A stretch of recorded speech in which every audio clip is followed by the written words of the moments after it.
I'm Joyce Yung. I'm a photographer, film producer, and podcaster. And so, welcome everyone to HN Powerhouse. Co-hosting with me is Nicole Yap, founder of HN, a beautiful NFT collection with the artwork by Mr. Hike, celebrating diversity and female empowerment while focusing on building community. We welcome our very special guest today, Debbie Soon, co-founder of Hug, alongside Randi Zuckerberg and former VP of One Championship. And before that, let me pass the mic over to Nicole for a few words. Hello, everybody. Welcome to our podcast.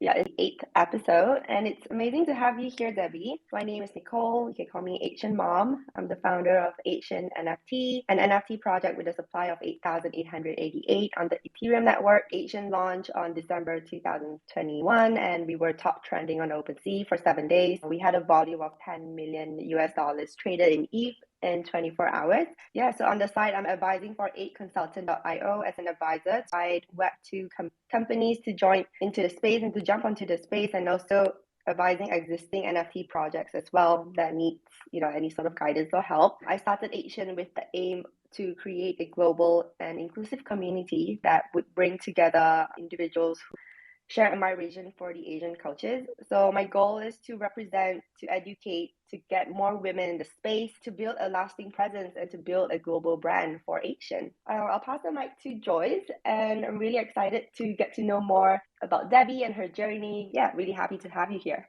Thanks. And let's get started. I'll ask Debbie telling us about Hug and what inspired you to start it. Yeah, no, absolutely. And first of all, thank you so much for having me. Obviously, great to share the stage with you, Nicole, and Joyce, and with the rest of the Asian community as well. So my name is Debbie. I'm the co-founder of Hug, which is a company that I founded together with the one and only Randi Zuckerberg. We are kind of Web3's friendliest community of creators and curators. We are currently mentoring and advising close to 30 different NFT projects. And we are also building, or rather going to be launching soon, discovery and review platform for NFTs. So kind of think about it like your Google business or your Rotten Tomatoes, whatever is your favorite review site, but having that for NFTs. So, we're really stoked that that's going to be launching soon. I kind of found myself in Web3 at the start of the year. I have been invested in crypto personally since 2019, but frankly, didn't really have too much time to delve into it. I've been involved in early stage startups for the past 4 years now. So if anyone here has worked in a startup before, that is pretty full on. So just never really much time to dedicate to kind of learning something new about crypto and the blockchain and Web3 and all of that stuff. And it wasn't until the start of this year when, I found I had some time and really wanted to throw myself in there, and then made the decision that I wanted to go make the leap and enter Web3 full time. I met Randi in Discord, actually, so the most Web3 story imaginable. Met Randi there, and kind of came together and decided to found Hug. And one thing that we're really excited about is just being able to support creators and meet them where they're at. And like what we say, we love to level the playing field for anybody to succeed in Web3. What we're building called inclusiveness, and so we want everybody to feel like they are included and feel like that they belong. That's amazing. And it's a great journey, and good to hear you started quite early on, 2019. If we can explain more detail in terms of different parts of Hub. So you have the curator and creator portion, but you also have the advising portion as well, right? Maybe we can expand a bit more. Like I said, the overall mission is really about supporting creators and meeting them where they're at. I think we've identified a number of challenges that creators face in a Web3 space. First of all, we recognize that obviously Web3 has given creators so many new opportunities to, whether it's generate revenue, whether it is to meet their collectors or go direct to their consumers. I think Web3 has definitely created unprecedented opportunities compared to influencers, I guess, on Instagram or YouTube, right? Those platforms take a lot more compared to the likes that we're seeing today at NFTs. But at the same time, it also presents a lot of challenges. We're seeing kind of two main challenges. The first being that of education. I think a lot of, or just mentorship and advice. A lot of creators, they're really good at art, right? Like they're creators, but not a lot of them necessarily have a business background. And so that's why we're here to really kind of offer that perspective. And, all of our team has extensive experience across whether it's entrepreneurship, whether it is actually building creative artistic businesses, like producing a show on Broadway or for TV or even writing books. So that's really one side of the business. And then the other side of the business is really solving the problem of discovery. I think we can all relate that at the moment, OpenSea is kind of where you find all of the NFTs, so you see what's trending, but obviously you have every single collection imaginable on OpenSea, and it's just incredibly hard to navigate. And then the other way of getting the word out is obviously on Twitter, but we are once again kind of subject to the mystery algorithm of how do you get noticed. So we really felt that there were some good existing solutions or comparables from how we're discovering new products today, right? Like just good search engines with that come with reviews. So I just move apartments. I'm looking for new restaurants to try. Like, where do I go? I go onto Google. I kind of see what's near me. I read the reviews and then I make a decision if whether I want to go eat at this restaurant or not. Same with movies. I want to go to the cinema. I want to see what's playing. I'll read and see, okay, this could be a movie that's for me. And so likewise, we feel that that's the same for a lot of NFT projects. I think we appreciate that it's very hard to be objective about an NFT project or community, right? Because these can all be formed around values, interests. I think that's like by definition what a community is, when a group of people come together with shared values, with shared interests, with shared goals. And so we really wanted to create this platform where you could go on and you could discover projects by missions and causes that you were passionate about, right? So for example, if I were really passionate about sustainability, I'll be able to filter through projects that have sustainability as a cause and see which one is right for me based on what other people are saying about it. So that's really kind of what we're building on the platform side, what we're calling the hug. And then, well, everything is the hug, but we have the hug where it's just a review platform. We have what we're calling all of the mentorship and advisory programs are under what we call Hug Studios. And at the center of this is obviously all of our Hug community members, which includes not just the NFT holders, but obviously all of the creators that go through the program as well, which includes Nicole and the rest of the Asian team. That's amazing. Looking forward to that because it is quite hard to sift through your good information versus not so great information. As you mentioned, Nicole and Asian is one of the program that you mentor and one of the cohorts. Can you speak a bit more about that program? Obviously all of this is new, so we've definitely had a lot of learnings that continue to go off. And so we actually, upgrading and refining our program offering. So now all of our accelerated programs are 6 months long. And within that 6 months, it comes with a number of things, like a 1 month intensive curriculum in the beginning, but the opportunity to take on additional advanced modules about different topics that could be relevant or of interest. And then also recognizing that a lot of the projects that we work with actually do require kind of technical support or even like Discord security audits. So, that's another thing that we provide. And I think a huge part of the value that is created by accelerated programs is really being able to be in community with other people who are going through the same thing. Until you are there kind of launching an NFT project or running a Web3 community in this space that is moving so fast, it's really hard to understand it's hard for somebody else to understand what you're doing, right? And I think already we've seen over the past 6 months, like the landscape today is very different from, what it was like 6 months ago. And people that go through the program with you and being able to connect with them, being able to support each other, whether it's through amplifying, some of the initiatives that you have, being on Twitter Spaces together, co-organizing kind of community activities. So I think there's I think what a huge value of it is really just kind of being there in community with each other. We're now having cohorts like once every quarter. I think in the beginning we were a little ambitious. We thought that we could take on new cohorts like once every other month, but now we're realizing that once a quarter, gives us more time to spend with each project to really understand kind of where they're coming from, understand what the challenges are, especially as I said, the space just evolves so quickly. Amazing. Yeah, sounds like an awesome program. And maybe I asked Nicole, how did you actually find out about Hug and how did you get connected and experience so far? I guess we connected in February or March this year. I actually saw tweets like on Twitter, like people sharing and retweeting, and I saw that Ivy and Randy were doing this group hug together. Back then, I think it's just called the Hug. Well, it's just called Hug, right? And then I think you guys changed it. You guys had Women Rise in your cohort, Meta Idols, and Boss Beauty, right? And I was following, I'm a holder of all of the NFT projects, and I saw that they were part of this amazing cohort. And I reached out, I DM'd Debbie. I said that, oh my God, this is so cool.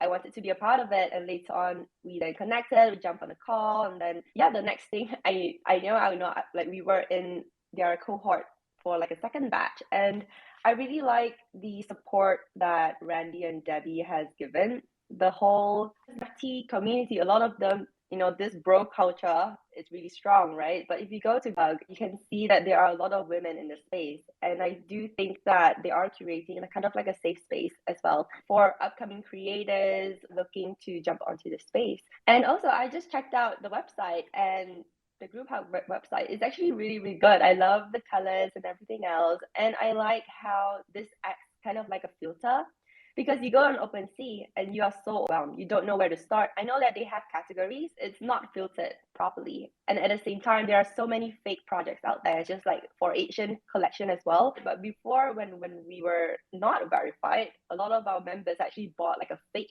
Asian. I could see how the Hug XYZ can actually kind of solve that issue, because if you want to mint something, you go directly there, you filter it, you go to the project, and then it will bring you directly to the OpenSea. So that is one way to kind of stop the scams, and also for people to buy from the actual project and not like a fake one. So that is really good. But overall, I'm really happy to be a part of. I do see this as a long-term partnership or to grow.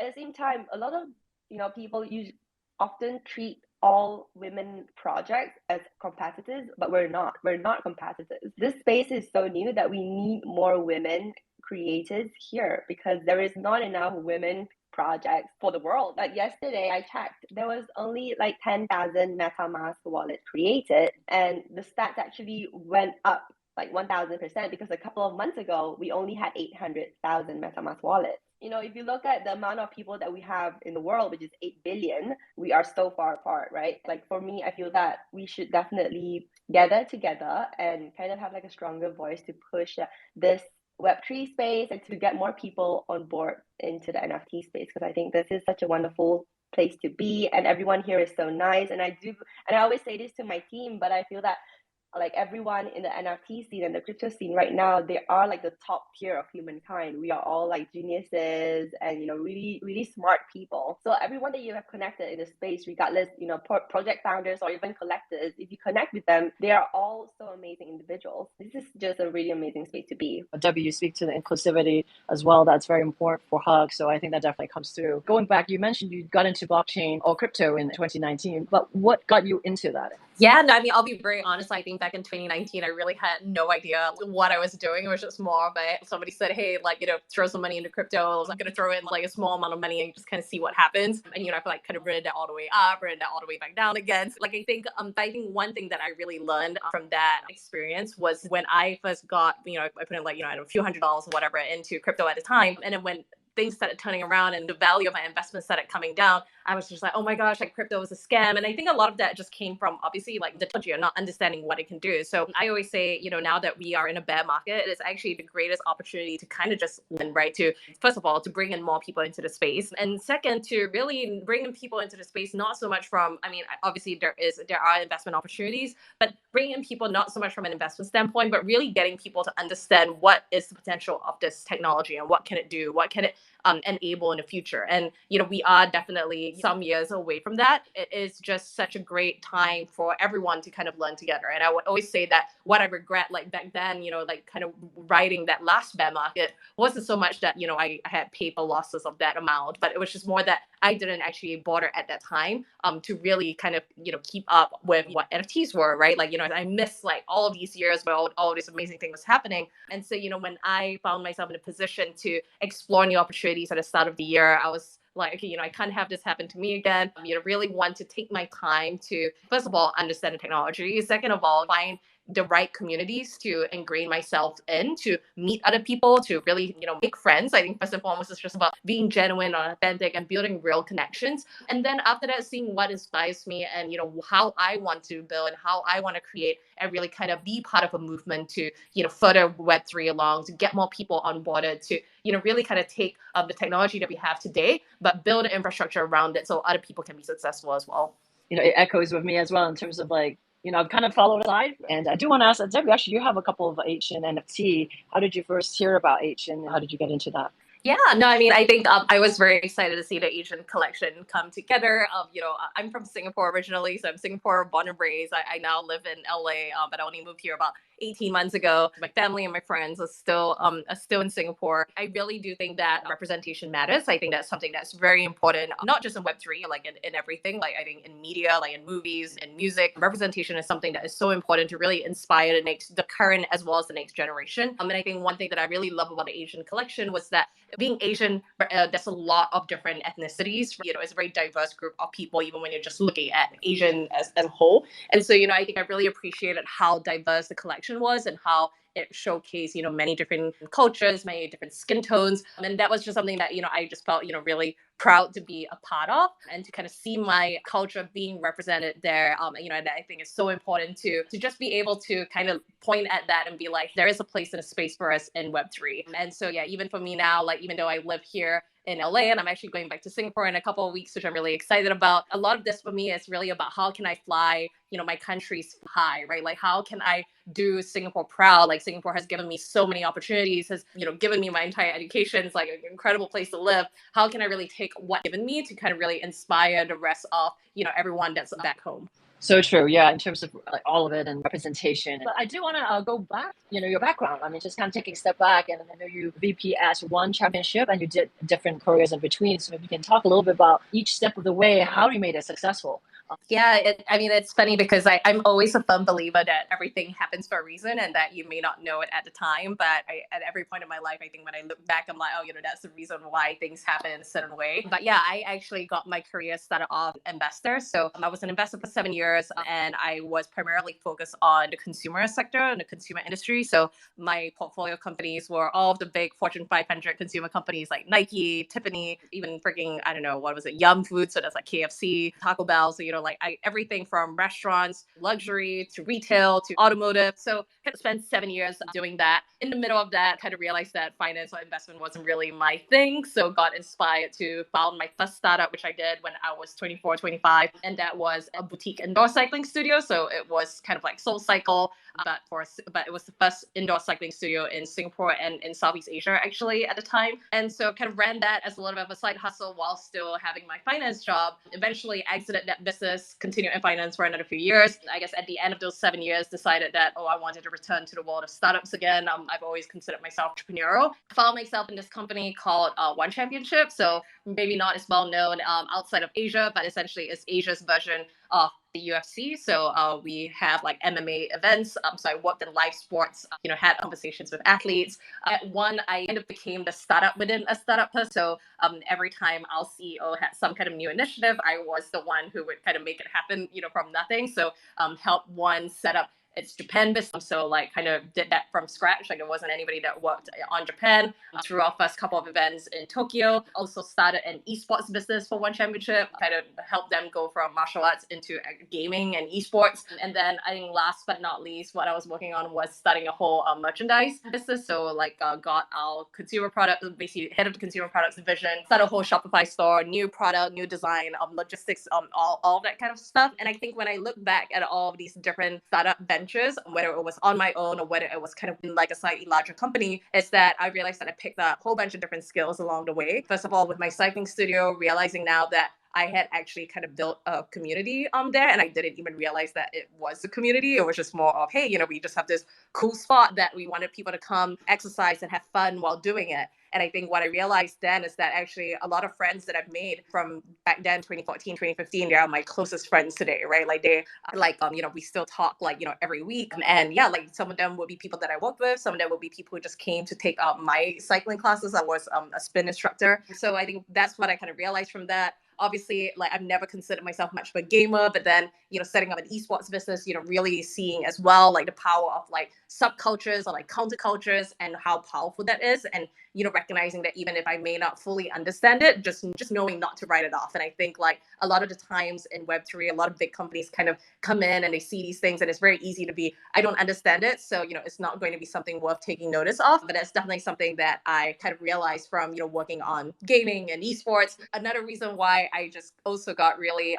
excited about NFTs was because I just view them honestly as consumer goods, but on the blockchain. And like I said, having looked at so many companies across different consumer industries, having run an e-commerce business, it's really the same thing as me selling a t-shirt, but now I'm selling that t-shirt that now lives on a blockchain. And there are obviously all of these other benefits that come from that.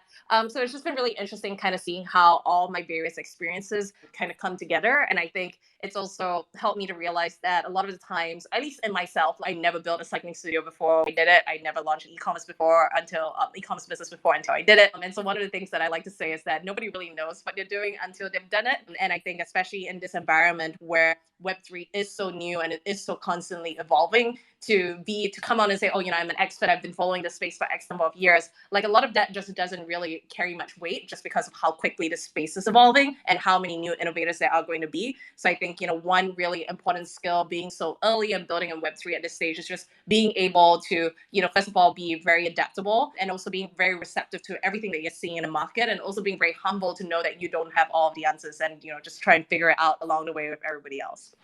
It's amazing advice, amazing to hear your journey, and just being able to see that opportunity, but not be afraid, proud, just brave enough to get in there and just start it. I said, even like, let's say cycling or all the business you got into, you may not know exactly, but there's something there, there's an opportunity, and you just figure out and do it.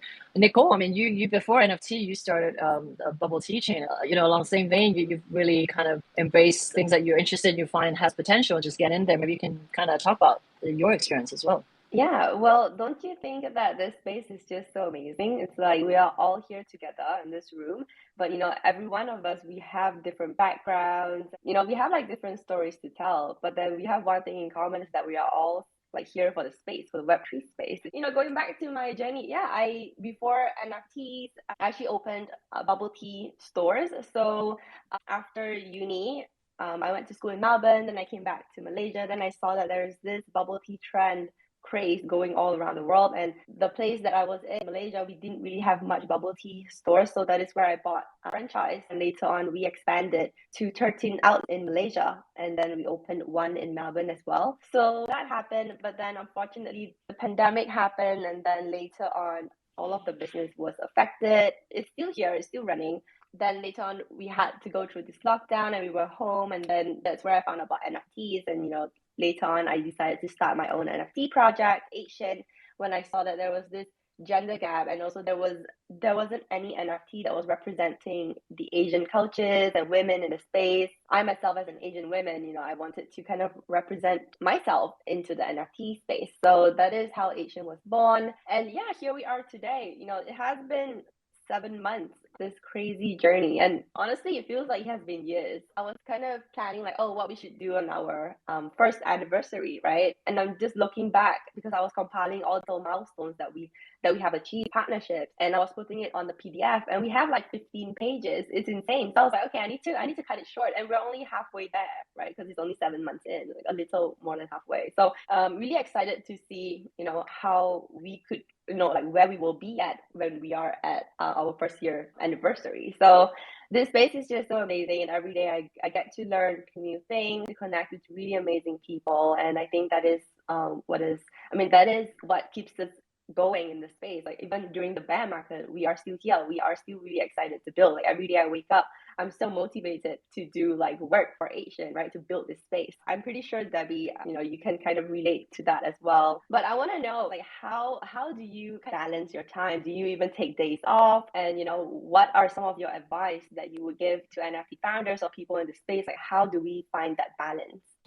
I think that's a great question. And first of all, I love that because I'm just like, oh my gosh, like we have 11 full-time at Hug, but obviously like a great team of like part-time moderators and like micro community heads. But yeah, obviously it's just there's always so much, there's always more that you can do. But balance in Web3 is something that all of us can always do better at. There is so much stuff going on all the time, right? Like I think even outside of what we are building, ourselves, there's always kind of industry innovations that are happening, right? Whether it's like, it's a free mint meta to now like people are saying it's CCO summer, but then there's also like a bunch of like big corporates that are coming up with their mints, or there's like a huge security breach, a security hack that's happening. So there's always so much that's happening. And I think one of the things is just being kind to ourselves, knowing that it is kind of impossible to keep up with everything, and we can always do it to the best of our abilities, but at the end of the day, like there are only 24 hours in a day, and hopefully we spend a bunch of that resting and recovering. So I think the first that I would say is just always kind of be gracious with yourself, and then also just kind of checking in on yourself and making sure that you're not like feeling that burnout. I remember when I was actually back visiting home in Singapore a few months ago,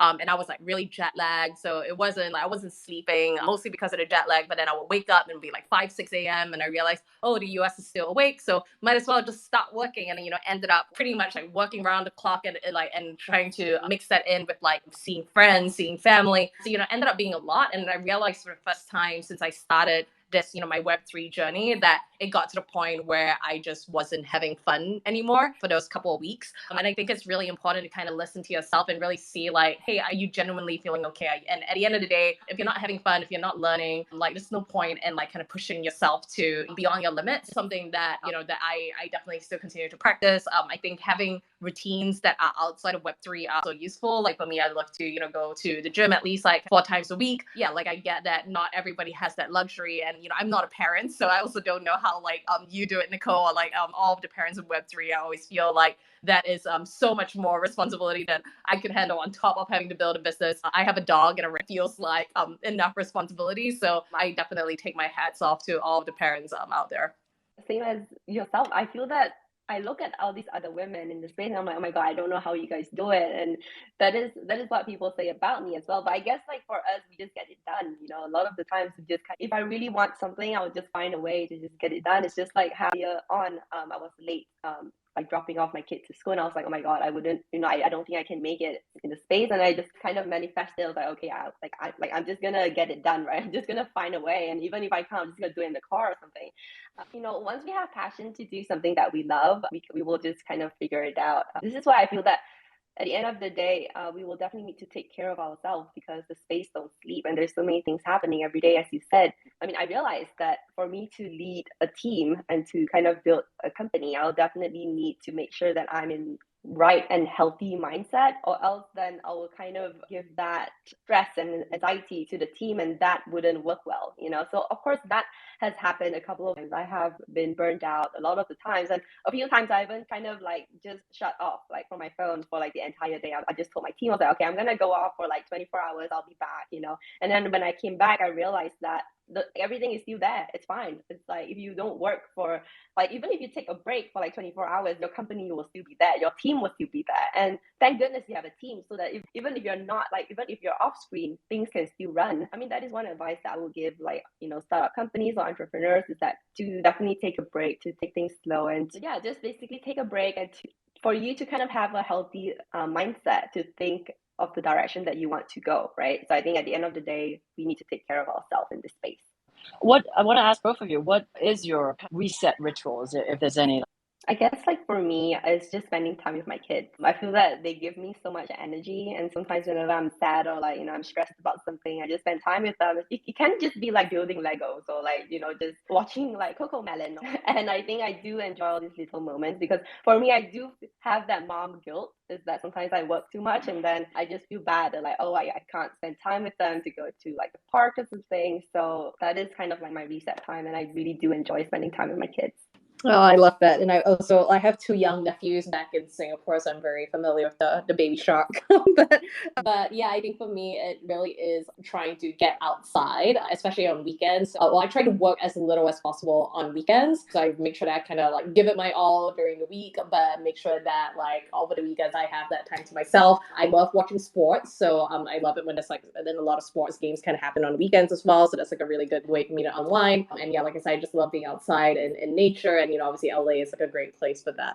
So I do want to ask Debbie and Nicole, like, what are some of the major changes you've seen in the space in the past few months, or maybe a year even? Yeah. Oh my gosh. I mean, I think even in the past month alone, or past couple of weeks alone, we're just kind of seeing, like I said, so many new trends or new ways of doing things, and it's not all of them will last. On a broader scale, I think we are seeing a lot more projects. There are a lot more projects in the market today than there were 6 months ago, and then coupled with kind of like a bear market environment because of what's happening in the overall macro economy, right? Like inflation, rising interest rates, all of these like global macro uncertainty. So it definitely makes kind of NFTs, like in terms of projects or communities, I do think it has become a little bit more challenging for anybody that's like, hey, I'm going to start a new community, because there are more communities being formed every day, or more projects being formed every day than there are people being brought into the space. So I think that's something to kind of be aware of. The other thing is that we're starting to see now is definitely a lot more corporate interest in the space, but not necessarily them knowing the best way to kind of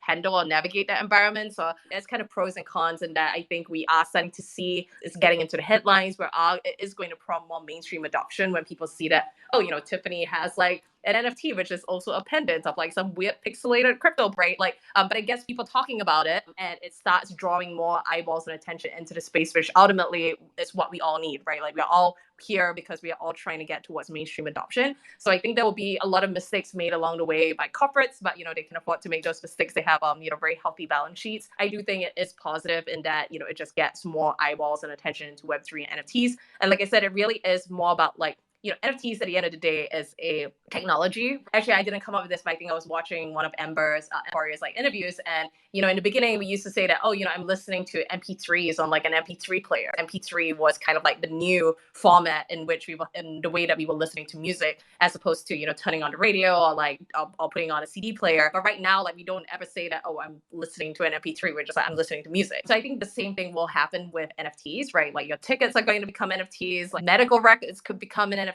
Like, all of this information, it's just going to be on this technology that we're all using right now, and that we're all trying to experiment and try and see what's happening around it. And that's why I'm so excited to be building in this space, because like no one has done what we're doing before, and we're all just kind of learning and figuring things out along the way. Everything that Abby says. No, but I feel that I want to add on is that it's so funny because I was taking a break. I think it was 2 months ago. I was in Paris for this Women in Tech event, and I wasn't on Twitter. And when I came back, the whole scene changed. I saw that there were like Twitter spaces, like Goblin Town spaces, and then when I went in, everyone was making all this strange noise. And then I went to my team. I was like, oh my god, like I was only away for a week. Like, what happened? And then my team was like, oh, everybody's doing free mints now. And then I go on Twitter, and then you have all these NFT influencers saying that, oh, free mint is the only way to prove that the team is capable. This is the only way to drive community. All these kind of things. And I'm damn, like imagine if I were to launch at that point.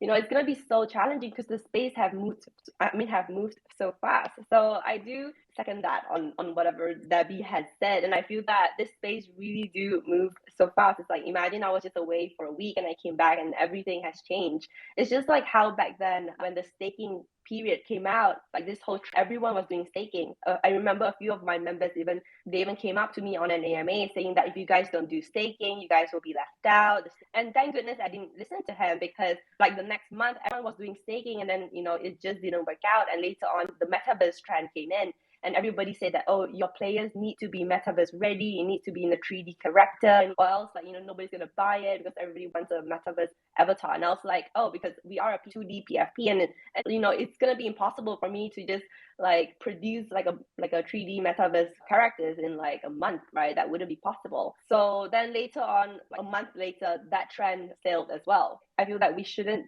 be following trends, because if we were to catch up on all these trends, I feel that we will definitely be lost. I mean, it's just like chasing a train, right? Which is constantly moving. So I feel that if you were to start your own NFT project, is to just be true to yourself. What can you bring to the table, and really try to grow your community from there? Of course, you can definitely take tips and all these trends to incorporate to your project to kind of like stay relevant in the space. We don't have to really always follow what the space is. It's kind of impossible. Along that, what are the upcoming trends, I guess, or anything that you guys are excited about? Not necessarily trends, but just in the NFT space or the Web3 space.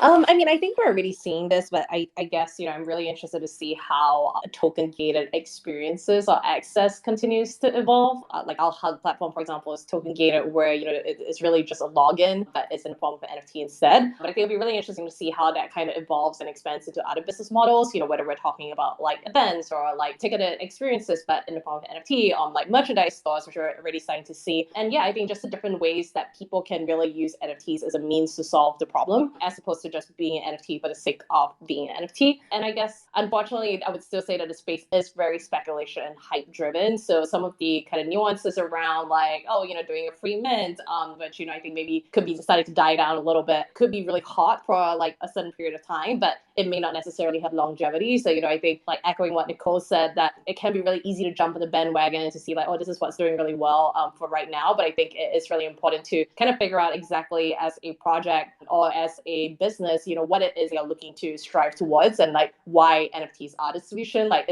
are you building a business that is trying to solve a problem that doesn't necessarily have to rely on NFTs? We're really interested in exploring the concepts of like soul-bound tokens. So, earning achievements and accomplishments, which, are tied to your wallet, like can be transferred to anywhere else. And I think starting to see some kind of innovations around that, because that really talks about kind of your on-chain credibility, and it's more about things that you're accomplishing, things that you're doing, as opposed to, just kind of being in it for the money, right? And trading in and out. I'm kind of excited to kind of see how different projects or different businesses start tapping into that as a way of continuing to build and innovate in the space.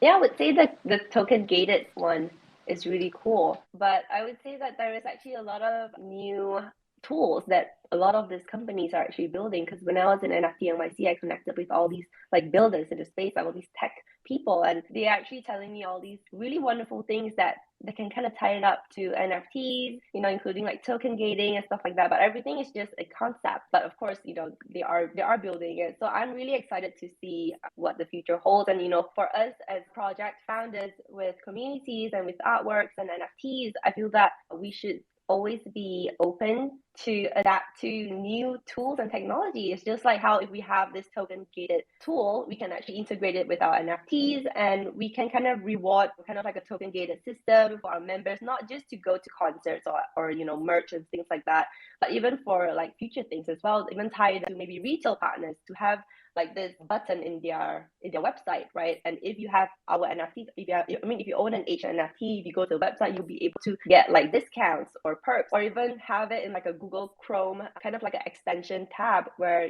how like there is like apps where you can click and then you can kind of like save money. It kind of gives you coupons and stuff like that. And imagine if you own an NFT, an Asian NFT, and gives you that kind of access to all kinds of websites, from travel to hotels, and all these kind of things can be possible if we are able to kind of have all these Web3 tools to bridge to all these like web software and technology. So that is something that I'm really excited about. Beyond NFTs and JPEGs, I feel that there's a lot of awesome things building, and in the next couple of months we will be able to see it. I have one last one. If there's any upcoming projects. Yeah, we have our beta to our review platform officially going live on Monday. It's actually kind of like somewhat live already, but we are kind of waiting till Monday to really do like a big announcement and push on it, just kind of like checking a few things to make sure everything is working well. And then, really excited to see for everybody to see what we've been working on behind the scenes. That's just kind of like our version 1 beta. There's a lot more things to kind of add on with regards to functionality to the review platform. But yeah, I'm so really excited about that, and be something that we getting everybody to check out on Monday. Yeah, for Asian as well. We're trying to establish ourselves as a global brand. So we have filed for full IPs in the real world for Asian NFT, and this month is actually really exciting. We were able to secure a partnership with one of the largest Japan retail store, and it's gonna happen in 15 days or so, in 2 weeks. So yeah, do stay tuned and do check us out on Asian Twitter, Discord, to stay tuned for the announcement. It's really exciting. So cool. So thank you so much, Debbie, for talking to us, and Nicole co-hosting. It's amazing discussion. We love hearing all the insights and advice. Again, feel free to and subscribe to all our channels, to podcasts. Thank you so much, and stay tuned for our next one.